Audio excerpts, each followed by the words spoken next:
આ અલગ કોને કહેવાય? અલગ કોને કહેવાય? લ્યો બધા કહે હે અલગ ધણી, હે અલગ ધણી. અલગ કોને કહો છો? કોને કહો છો અલગ? લખી નો કહીને અલગ કહેવાય, લખાય નહીં તો પછી બોલાય કેવી રીતે? હું તમને એક જ વાત કરું, તેલનો ડબ્બો લઈને કોક આવતું હોય, અમુક વાતું બાપુ તમે 5 લાખ ખર્ચો કોઈ નહીં કે. મને બાપુ મારો એવો સમર્થ સદગુરુ અને મારા મા બાપની કઈ કમાણી છે કે મને એટલું બધું આપ્યું છે. અને આવા અધિકારી બાપુ બેઠા હોય ને તો અમને એમ થાય કે અમારા કાળજા તોડી નાખી, અમારા આંતરડા તોડી નાખી. અધિકારી કંઈક હોય ને તો અમને વાતો કરવાની મજા આવે. કે 24 તારીખ સુધી તમે હાલો અમારી ભેગા, ગાડીમાં તમને ફેરવશું, ખવડાવશું, પીવડાવશું. અમે પ્રોગ્રામ કરી ત્યાં તમને ખાટલો ગાડલું બે નાખી દઈશું, હુઈ જજો. અને આવી એટલે તમને લેતા આવશું ભેગા ભેગા. હાલો 4 દીમાં જો રબડ જેવા ન થઈ જાવ. આઘરું છે પણ છતાંય બાપુ મારો નાથ જ્યારે શક્તિ આપે ને તારે આ થઈ શકે. એક વ્યક્તિ તેલનો ડબ્બો લઈને આવતો હોય, એ ડબ્બો લઈને આવે એને તમે પૂછજો કેટલા ડબ્બાના કેટલા, એટલે એમ કે છે 25 રૂપિયા.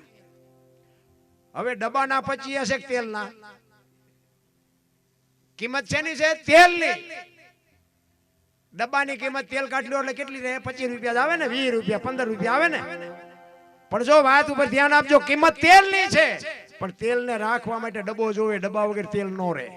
એક લખી લેજો, જરૂર એની છે, એમાં દેહની કિંમત કાંઈ નથી. સમજી લેજો, આ દેહને એક દી દુનિયા દિવાળી જ મૂકવાની છે, પણ દેહ વગર ભજન ન થાય. કોઈ કહેતું હોય તો ખોટી વાત છે, દેહ થી જ ભજન થાય. અને બાપુ પામોલીનો હોય, કપાસિયા હોય, સિંગ તેલ હોય, એ લખાય ડબ્બા ઉપર, તેલ ઉપર ન લખાય. એ નથી લખાતું ને એટલે જ એને અલગ કહેવાય. તેલ ઉપર ન લખી શકાય. મારું નામ અનોપસી છે બાપુ, આંગળી મૂકીને મને દેખાડો તો ક્યાં છે અનોપસી? આ છાતી છે, ગાલ છે, કપાળ છે, માથું છે, તો અનોપસી ક્યાં? ઈ મગજ મારી છે, ઈ જડી જાય ને પછી હું નહીં જડું. આ જરૂર છે મારા રામ. આ અમે કોઈને હારું લગાડવા ઉજાગરા કરતા નથી, અમારા હાટું કરી છે. કહેવાનો મારો અર્થ એ છે, હમણાં મેં કીધું ને ગંગા હાલી જાય, પીવો ન પીવો તમારી મોજ. બાકી લેવા જેવું છે, એક ઘડી હાથી મેં પુનિયા 24 કલાકમાં કાંઈક કરજો, ઈ જ તમારી મારી ભેળું આવશે. બાકી બધા કે મેં ખેતર લીધું, મેં ટ્રેક્ટર લીધું, મેં મકાન બન્યા, જા તાર લેતો જજે ને બીજા વાપરશે. એટલે આવ્યો તો એમ નામ ને હું સોંટ્યો છું, મેં લાવ્યો કર્યો. કાંઈ છે જ નહીં. ભલા મણા તમારો મારો જન્મ થાય ને એની પહેલા માએ બધી તૈયારી કરી રાખી હોય.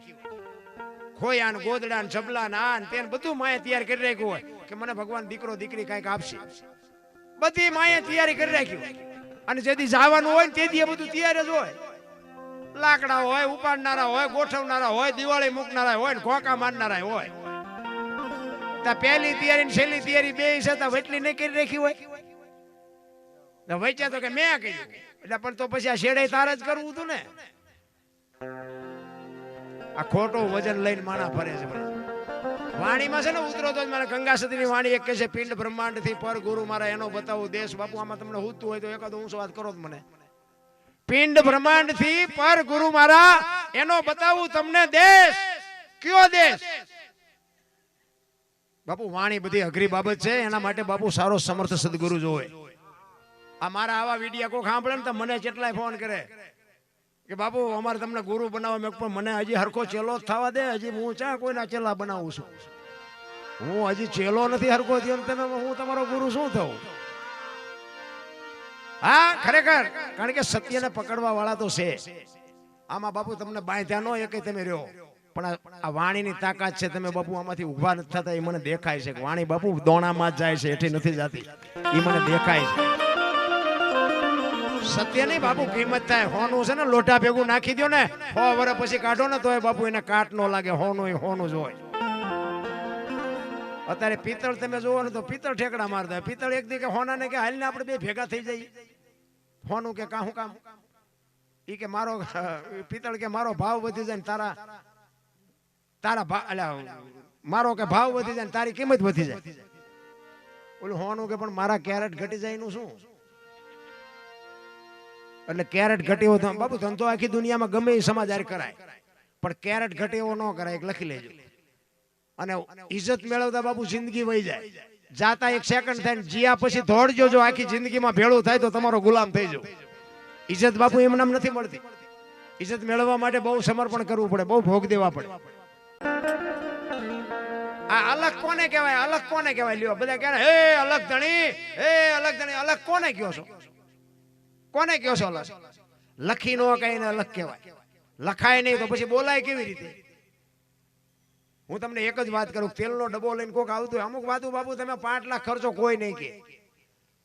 મને બાપુ મારો એવો સમર્થ સદગુરુ અને મારા મા બાપની કઈ કમાણી છે કે મને એટલું બધું આપ્યું છે. અને આવા અધિકારી બાપુ બેઠા હોય ને અમને એમ થાય કે અમારા કાળજા તોડી નાખી, અમારા આંતરડા તોડી નાખી. અધિકારી કઈ હોય ને તો અમને વાતો કરવાની મજા આવે. ને કે 24 તારીખ સુધી તમે હાલો અમારી ભેગા, ગાડીમાં તમને ફેરવશું, ખવડાવશું, પીવડાવશું, અમે પ્રોગ્રામ કરી ત્યાં તમને ખાટલો ને ગાડલું બે નાખી દઈશું, હુઈ જજો. અને આવી એટલે તમને લેતા આવશું ભેગા ભેગા. હાલો 4 દીમાં જો રબડ જેવા ન થઈ જાવ. આ અઘરું છે, પણ છતાંય બાપુ મારો નાથ જ્યારે શક્તિ આપે ને તારે આ થઈ શકે. એક વ્યક્તિ તેલનો ડબ્બો લઈને આવતો હોય, એ ડબ્બો લઈને આવે એને તમે પૂછજો કેટલા ડબ્બાના કેટલા, એટલે એમ કે છે 25 રૂપિયા. હવે ડબ્બાના 25 છે, તેલના કિંમત શેની છે? તેલની. ડબ્બાની કિંમત તેલ કાઢલો એટલે કેટલી રહે? 25 રૂપિયા આવે ને, 20 રૂપિયા, 15 રૂપિયા આવે ને. પણ જો વાત ઉપર ધ્યાન આપજો, કિંમત તેલની છે, પણ તેલને રાખવા માટે ડબ્બો જોવે. ડબ્બા વગર તેલ નો રહે. એક લખી લેજો, જરૂર એની છે. એમાં દેહની કિંમત કાંઈ નથી. સમજી લેજો, આ દેહને એક દી દુનિયા દિવાળી જ મૂકવાની છે, પણ દેહ વગર ભજન ન થાય. કોઈ કહેતું હોય તો ખોટી વાત છે, દેહ થી જ ભજન થાય. અને બાપુ પામોલી નો હોય, કપાસિયા હોય, સિંગ તેલ હોય, એ લખાય ડબ્બા ઉપર, તેલ ઉપર ન લખાય. એ નથી લખાતું ને એટલે જ એને અલગ કહેવાય. તેલ ઉપર ન લખીએ કાય. મારું નામ અનોપસી છે બાપુ, આંગળી મૂકીને મને દેખાડો તો ક્યાં છે અનોપસી? આ છાતી છે, ગાલ છે, કપાળ છે, માથું છે, તો અનોપસી ક્યાં? ઈ મગજ મારી છે, ઈ જડી જાય ને પછી હું નહીં જડું. આ જરૂર છે મારા રામ. આ અમે કોઈને હારું લગાડવા ઉજાગરા કરતા નથી, અમારા હાટું કરી છે. કહેવાનો મારો અર્થ ઈ છે, હમણાં મેં કીધું ને ગંગા હાલી જાય, પીવો ન પીવો તમારી મોજ. બાકી લેવા જેવું છે, એક ઘડી હાથી મેં પુનિયા 24 કલાકમાં કઈ કરજો, ઈ તમારી મારી ભેળું આવશે. બાકી બધા કે મેં ખેતર લીધું, મેં ટ્રેક્ટર લીધું, મેં મકાન બન્યા, તો જા તાર લેતો જજે ને બીજા વાપરશે. એટલે આવ્યો તો એમ નામ ને હું સોંટ્યો છું, મેં લાવ્યો કેરસ. કાંઈ છે જ નહીં. ભલા મણા તમારો મારો જન્મ થાય ને એની પહેલા માએ બધી તૈયારી કરી રાખી હોય.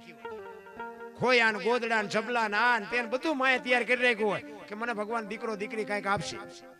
બધી માએ તૈયારી કરી રાખી હોય. અને જેથી જવાનું હોય ને તેથી એ બધું તૈયાર જ હોય. લાકડા હોય, ઉપાડનારા હોય, ગોઠવનારા હોય, દિવાળી મૂકનારા હોય, ખોકા મારનારા હોય. તા પહેલી તૈયારી ને છેલ્લી તૈયારી બે છે, તા વટલી નહીં કરી રાખી હોય. વચ્ચે તો કે મેં કહ્યું એટલે, પણ તો પછી આ શેડે તાર જ કરવું હતું ને.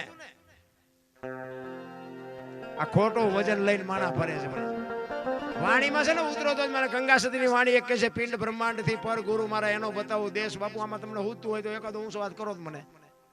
પિંડ બ્રહ્માંડ થી પર ગુરુ મારા એનો બતાવું તમને દેશ. કયો દેશ? બાપુ વાણી બધી અઘરી બાબત છે, એના માટે બાપુ સારો સમર્થ સદગુરુ જોવે. આ મારા આવા વિડિયા કોઈ સાંભળે ને તો મને કેટલાય ફોન કરે કે બાપુ અમારે તમને ગુરુ બનાવો. મેં પણ મને હજી હરખો ચેલો થવા દે, હજી હું ચા કોઈના ચેલા બનાવું છું. હું હજી ચેલો નથી હરખો થયો, તમે હું તમારો ગુરુ શું થવું? હા ખરેખર, કારણ કે સત્યને પકડવા વાળા તો છે. આમાં બાપુ તમને બાંધ્યા નો એક તમે રહ્યો, પણ આ વાણીની તાકાત છે. તમે બાપુ આમાંથી ઉભા નથી થતા, એ મને દેખાય છે. વાણી બાપુ દોણામાં જ જાય છે, એથી નથી જતી, એ મને દેખાય છે. સત્ય નહીં બાપુ કિંમત થાય. હોનું છે ને લોટા ભેગું નાખી દો ને 100 વર્ષ પછી કાઢો ને તો બાપુ એને કાટ નો લાગે. હોનું જ હોય. અત્યારે પિત્તળ તમે જોવો ને તો પિત્તળ ઠેકડા મારતા. પિત્તળ એક દી કે હોના ને કે હાલ ને આપણે બે ભેગા થઈ જઈએ. હોનું કે કાહું કામ? ઈ કે મારો પિત્તળ કે મારો ભાવ વધી જાય ને તારા મારો કે ભાવ વધી જાય ને તારી કિંમત વધી જાય. ઓલું હોનું કે પણ મારા કેરેટ ઘટી જાય નું શું? એટલે કેરેટ ઘટે એવો બાપુ ધંધો આખી દુનિયામાં ગમે એ સમાજાર કરાય, પણ કેરેટ ઘટે એવો ન કરાય. લખી લેજો. અને ઇજ્જત મેળવતા બાપુ જિંદગી વહી જાય. જાતા 1 સેકન્ડ થાય, જીયા પછી દોડજો. જો આખી જિંદગીમાં ભેળું થાય તો તમારો ગુલામ થઈ જાવ. ઇજ્જત બાપુ એમ નામ નથી મળતી. ઇજ્જત મેળવવા માટે બહુ સમર્પણ કરવું પડે, બહુ ભોગ દેવા પડે.